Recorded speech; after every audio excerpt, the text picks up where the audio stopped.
Nah, saya mulai lagi ya. Oke, tadi saya tanya, apa bedanya pola data siklis dengan pola data musiman? Anda bisa tahu apa bedanya?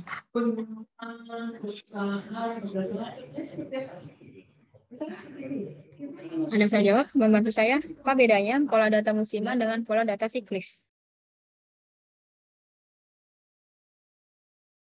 Coba saya tanya ya, supaya tidak ngantuk. Alfa koirin ada alfa. Ada Bu, hadir. Bedanya alfa apa? Pola data siklis dengan pola data musiman. Ini musiman. Eh, Menurut saya kok bedanya kalau data musiman itu naik turunnya secara instan gitu Bu, langsung. Sedangkan kalau data yang siklis itu naiknya naik turunnya bertahap Ibu. Seperti itu Bu. Turunnya bertahap. Ini juga ada tahapnya nih. Ini ke sini.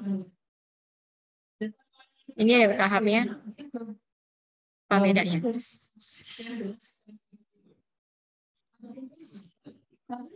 Atika, Kalau yang gimana ya? Gimana apa? kalau yang musiman itu menurut saya Hmm? itu naiknya itu langsung gitu Bu. Maksudnya tidak panjang jangka waktunya. Sedangkan kalau yang siklis itu lebih lama naiknya dan turunnya juga lebih lama gitu Bu. Hmm, kurang tepat ya sebenarnya.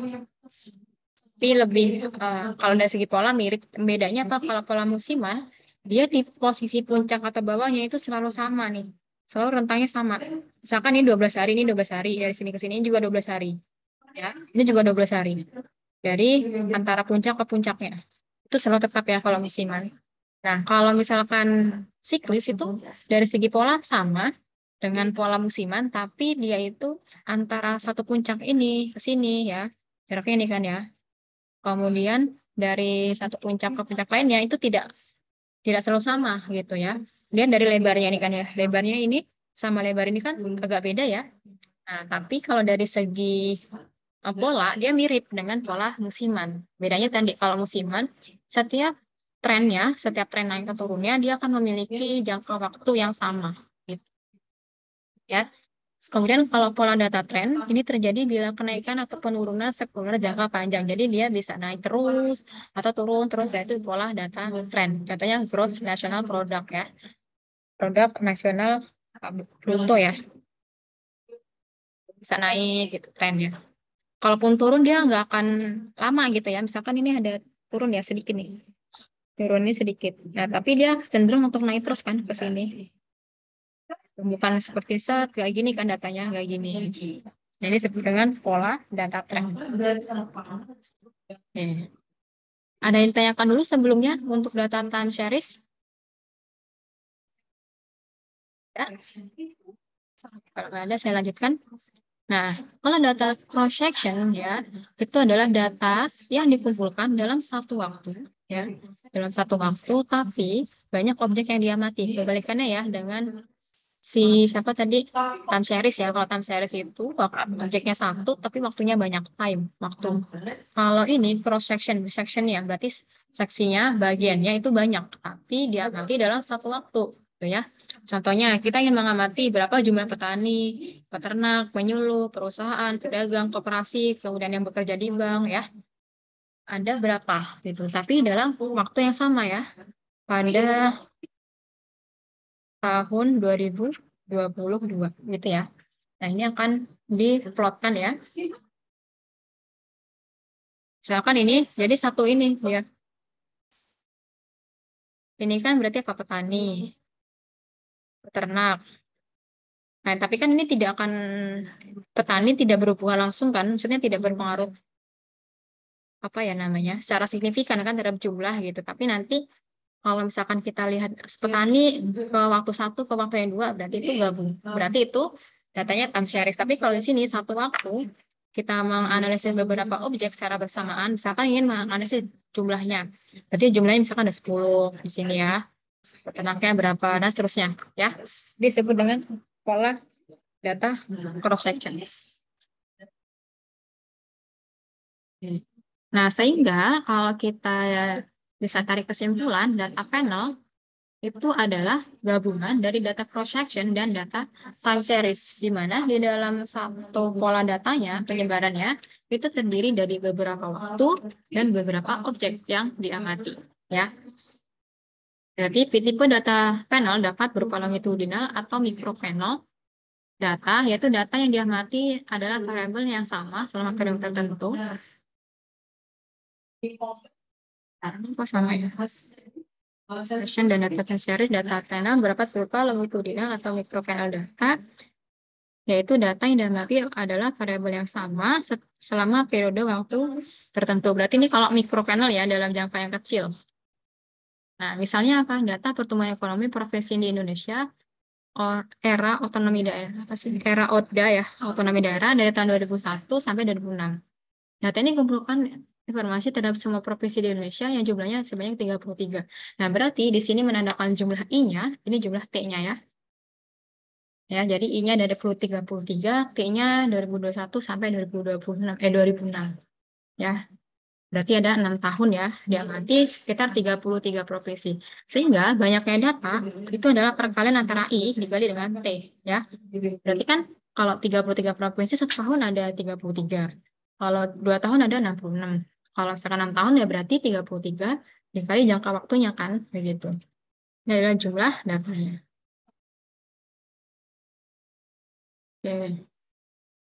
Kemudian jika setiap data unit cross-section sama dengan jumlah observasi time series, maka data panel disebut dengan balance panel. Ya. Misalkan antara I dan T-nya sama, jumlah yang diamati dan waktunya itu sama, misalkan sama-sama 3 nih.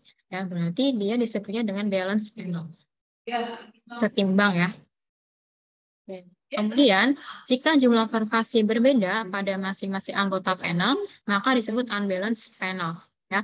Ini kalau I sama dengan T, kalau ini I tidak sama dengan T ya.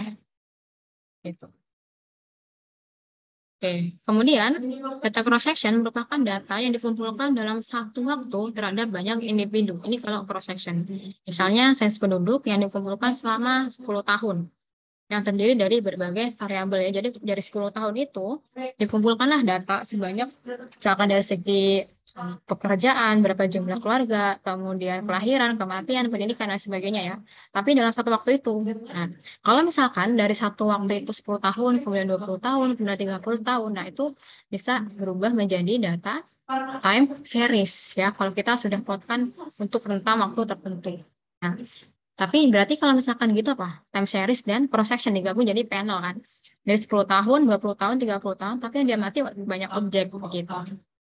Ya, kalau ini kita pisah kalau ada cross-section ini satu waktu tapi banyak individu, data time series satu individu tapi banyak waktu. Ya.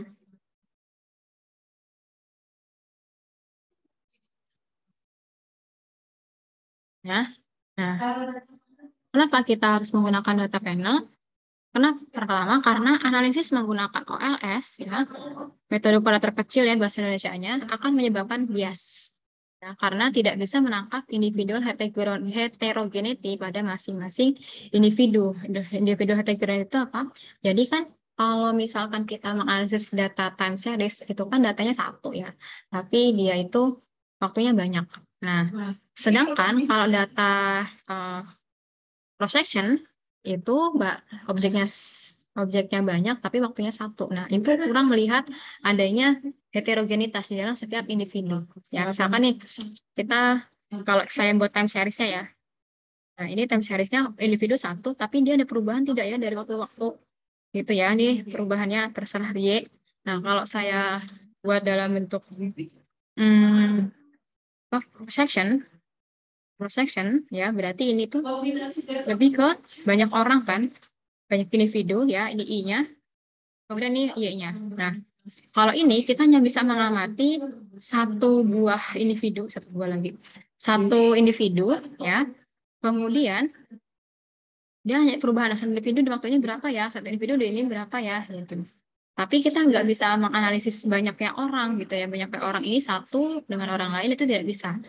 Kemudian kalau data yang cross section, dia beda orang, beda orang sih, tapi kita mengamati satu waktu. Sehingga kita tidak bisa mengamati, oh orang ini tahun depan bagaimana ya? Misalkan dari segi pendidikan ya, gitu.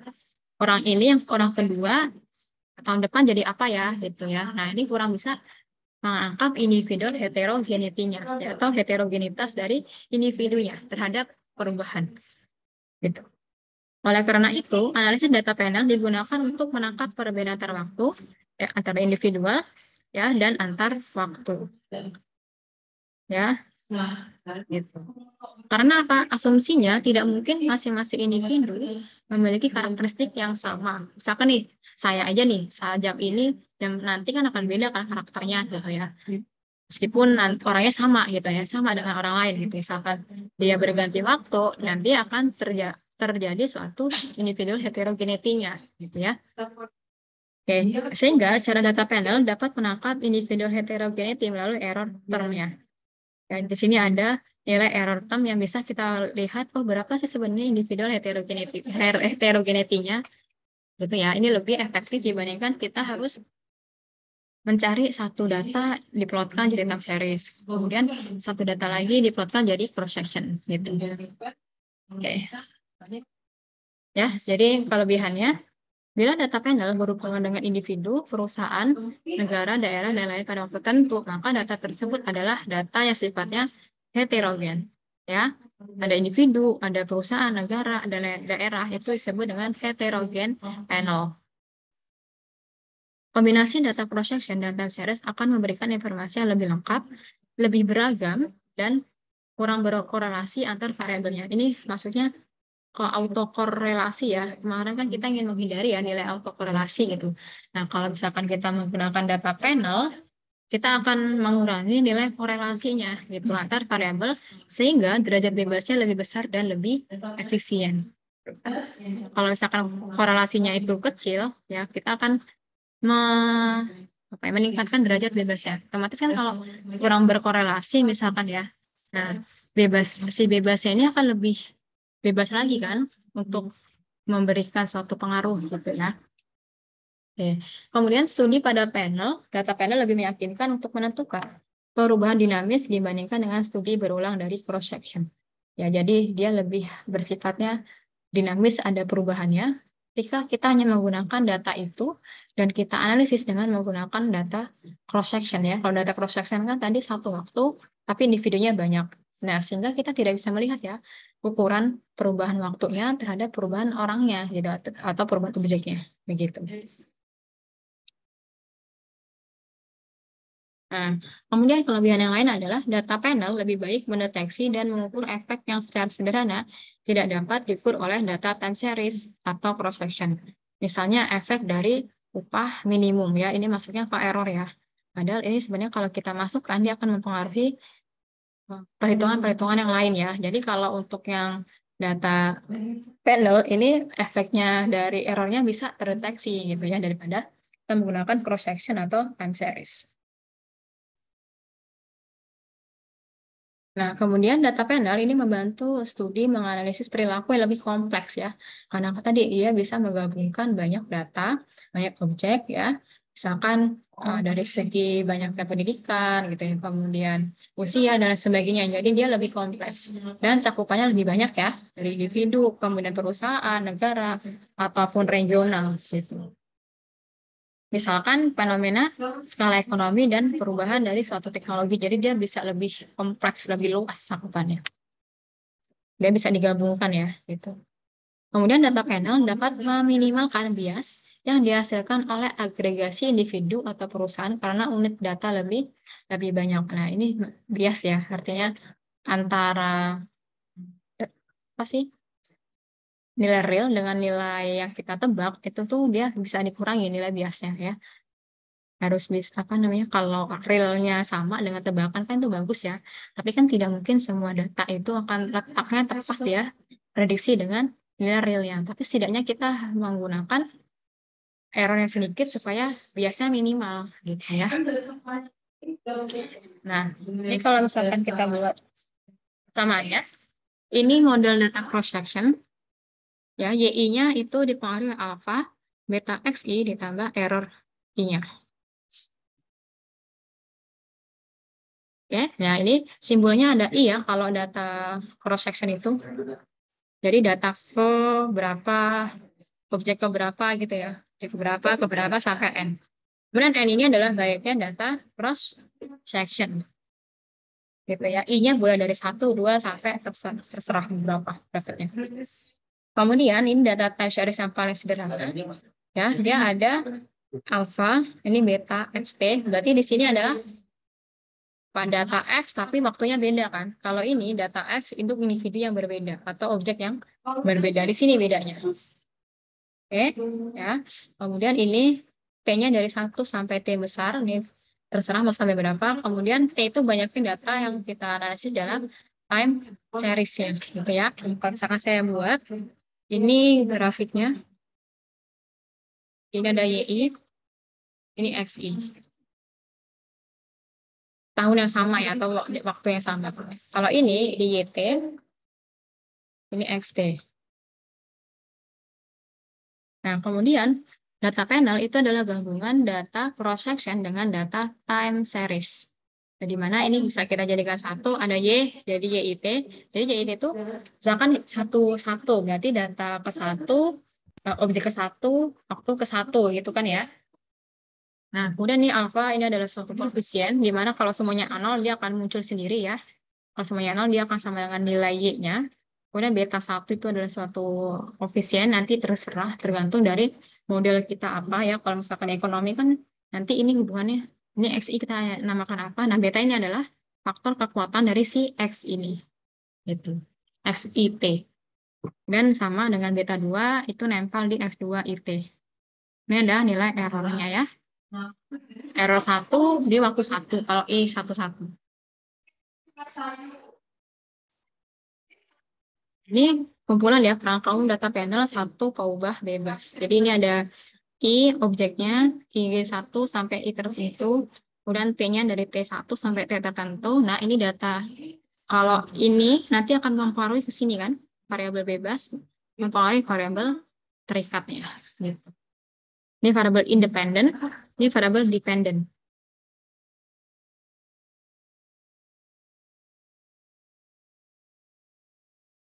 Ya.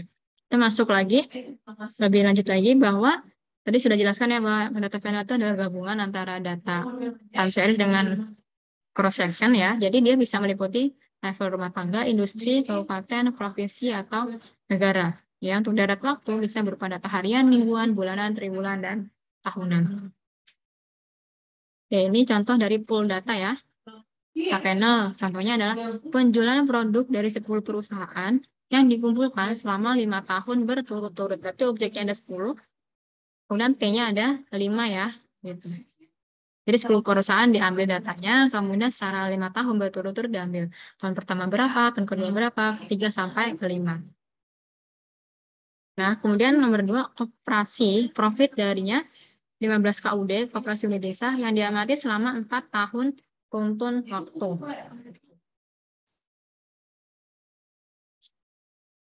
Bentar ya, saya mau ambil minum dulu. Silakan ya, Pak.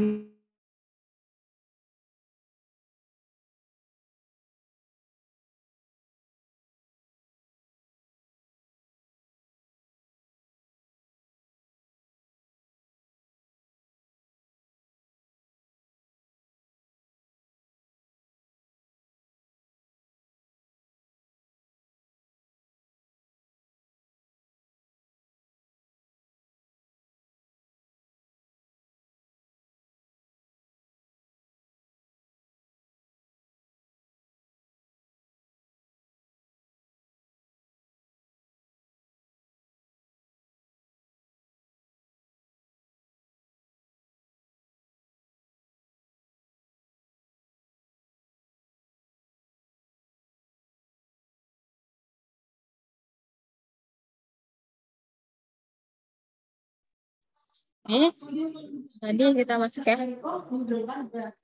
Nah, variasi dalam data panel itu ada beberapa macam ya. Misal nih, variasi yang pertama. Variasi yang pertama, individunya banyak, tetapi periode waktunya singkat ya. individunya banyak, orangnya banyak ya, N-nya banyak, dan T-nya, N itu lebih ke I ya, sorry.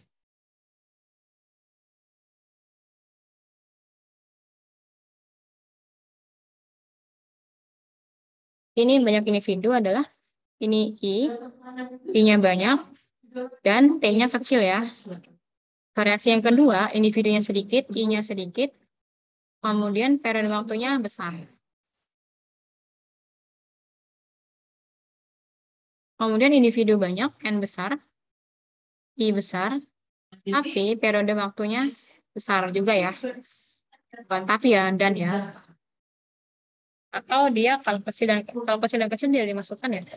Nah, kalau misalkan sebenarnya berapa sih idealnya data panel itu, berapa jumlah I dan berapa jumlah T.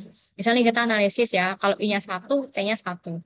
Itu kan bukan data time series, bukan data panel ya, karena kan datanya 1 dia mati di satu waktu. Nah, itu nggak bisa juga. Kemudian kalau 2, dia tidak bisa kita tidak bisa melihat korelasinya ya. Korelasinya itu hanya, misalkan saya punya 2 individu, ada 2 tahun, gitu ya.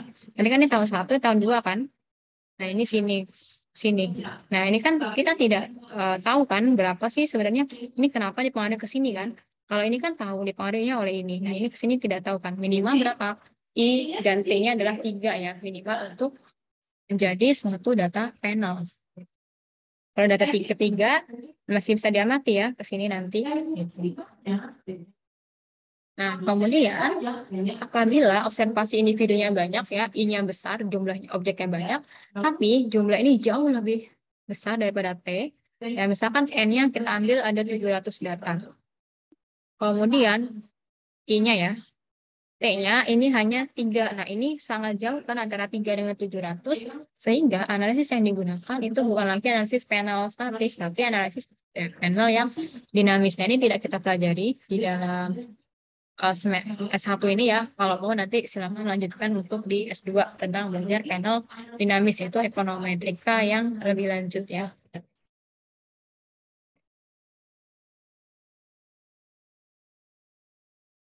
Nah, ini komponen error dari suatu model data panel ya. Misalkan nih saya ingin memodelkan ini adalah Y-nya ya, ini Y-nya, ekspornya dipengaruhi oleh apa? Nilai tukar rupiah dan produksi ya. Padahal sebenarnya di dalam untuk menentukan ekspor itu kan tidak hanya nilai tukar rupiah dengan produksi ya. Nah, di sini letak dari adanya nilai errornya yang tidak sempat kita perhitungkan gitu ya. Misalkan saya ini 10, ini 2 ya, ini 3, ini 4. Nah, ini kan berarti hanya 9 ya. Nah, berarti satunya itu dipenuhi dari ini. Nah, kita tidak tahu apakah satu ini tuh persen apa ya, nilainya itu berapa terhadap masing-masingnya begitu. Nah, ini kita masukkan ke dalam error term-nya. Gitu.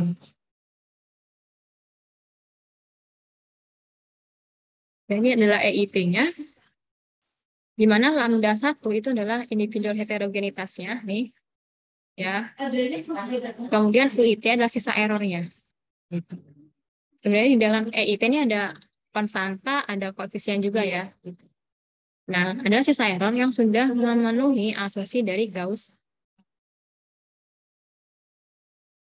Nah, tadi kan kita sudah menentukan ya, bahwa data kita gunakan adalah data panel. Karena dia tadi terdiri dari banyak objek, kemudian banyak waktu gitu ya. Nanti kita bisa menentukan ya, ada 3 jenis nih di dalam penentuannya. Ya, seperti data dari waktu sebelumnya ya, kita kan punya beberapa model kan, tergantung dari yang paling tepat mana. Bukan berarti yang tidak dipilih itu buruk ya, tapi tergantung data kita tuh lebih cenderung menuju sebaran yang mana. Nah, itu yang kita pilih gitu ya. Nah, ini ada common effect model, kemudian ada fixed effect model, dan random effect model. Common itu berarti lebih ke pulse ya, yaitu OLS tadi gitu. Kalau fix berarti kita sudah pasti, random berarti untuk data yang bersifat tidak pasti atau random.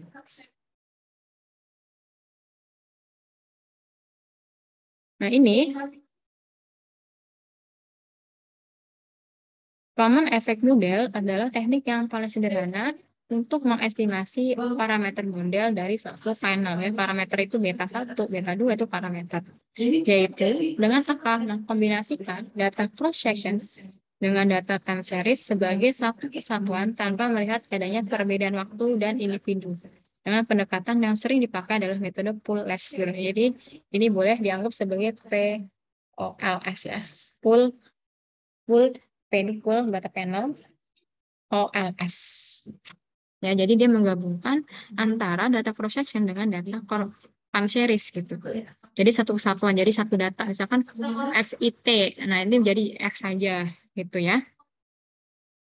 Kemudian kalau model dari fixed effect model, bahwa diasumsikan intercept dari setiap individu, jadi jaraknya atau data, bukan data sih, dari individu satu ke individu lain adalah berbeda. Gitu. Jadi intercept-nya antara individu 1, 2, intercept 2 dengan 3 itu berbeda. Ya, kalau kita menggunakan efek model. Sedangkan slop antar individu itu tetap. Jadi meskipun dia itu beda gitu ya. Saya punya ini sini gitu ya. Ini data 1, data 2, data 3. Nah, meskipun intercept-nya ini beda, tapi slopnya sama kemiringannya, gradiennya sama. Nah, ini tidak dimasukkan ke dalam fixed effect model. Nah, kayak gini juga bisa digunakan untuk variabel dummy ya, untuk menangkap adanya perbedaan intercept antar individu ya.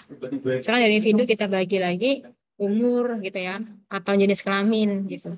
Nah, itu masuknya dari satu individu nanti muncul dua variabel dummy. Fixed effect model. Nah, kemudian yang ketiga, random effect model. Ya, dia mengasumsikan bahwa setiap perusahaan mempunyai perbedaan intercept. Jadi intercept-nya pasti beda. Yang mana intercept tersebut adalah variabel random atau stokastik. Ya, jadi dia ada istilahnya konstanta setiap langkahannya ya, gitu. Kalau misalnya kita bicara yang teori optimasi kemarin, dia ada untuk melangkah ke langkah selanjutnya, dia ada namanya langkah jarak langkahnya ya, gitu. Ini sama dengan intercept-nya, tapi di sini intercept-nya memiliki perbedaan. Nah, di mana perbedaan itu dimasukkan, dinamakan sebagai variabel random atau stokastik gitu, karena dia tidak pasti.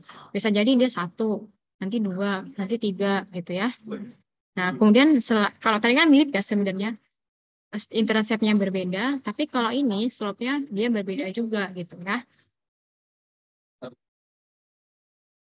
Nah, teknik ini juga memperhitungkan bahwa error itu berkorelasi sepanjang dari cross section dan time series. Jadi error ini ada di data time series ataupun cross section juga. Jadi dia mempengaruhi hasilnya ya, karena adanya si variabel random tadi. Oke.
Permisi, Ibu, suaranya tidak terdengar.